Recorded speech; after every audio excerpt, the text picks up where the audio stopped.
Let's check in with one of our top seeds who fell out of the draw earlier on today, Kelly Slater with Peter Mel. Kelly, another frustrating loss here in round 3. Is there anything you can kind of pinpoint what's going on maybe for the year or even just specifically for that heat? Well, it's easy to pinpoint a heat. You know, I mean, I just start the heat out.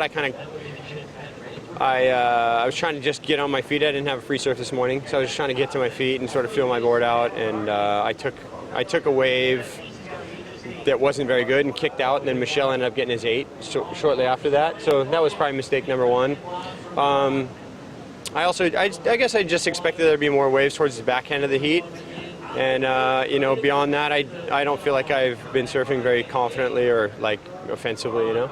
So I just haven't been surfing with that confidence that you need to have and feel like, you know, it's yours to take. And, you know, I've gone through this feeling before, but not for as long as I have lately. But, you know, I try to take the positives. I had a win at Pipe a month and a half ago. But I just haven't put in those small wave performances lately like I expected myself. I've been free surfing fine. You know, I feel like I'm free surfing well. And to not be doing that in contests and heats shows me that it's just a mental struggle I'm having.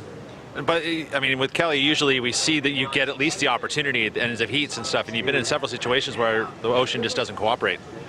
Thank you. Is there anything that I'm not saying?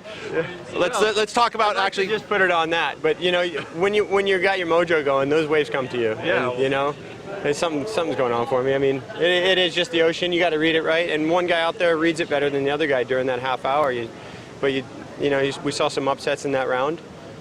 We saw what I think were you know, the Joel heat, John and Gabriel all going down right ahead and behind me.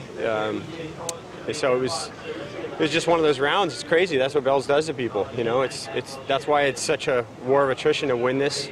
And usually it's somebody who can adjust to the conditions. That's why Mick has done well so many years. I mean, if you're going to pick a favorite right now, it's Mick easily. That heat he surfed this morning was, I think, to perfection. I think his scores don't quite reflect how well he surfed, to be honest with you.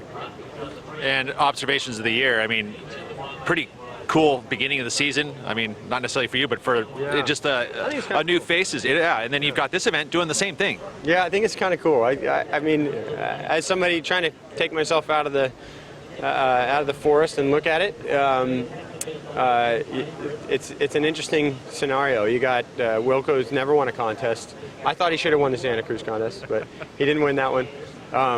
You know, he wins his first heat, his first contest, and then he goes into this one, the only guy in the top 8 from the last event that's still in now going into the round 4. So, you know, I told him before, I said you could put a lot of daylight in this thing between yourself and number 2, no matter what happens, if you just win one or two more heats and the guy's like smoking us all.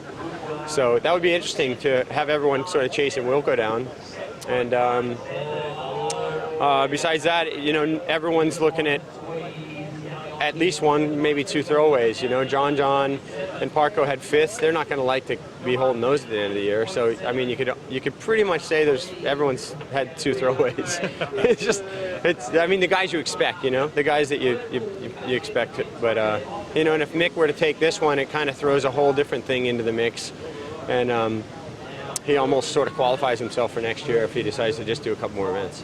Well, good talking to you. Hope to see you at Margaret River. Thanks, guys. Thank you, Pete.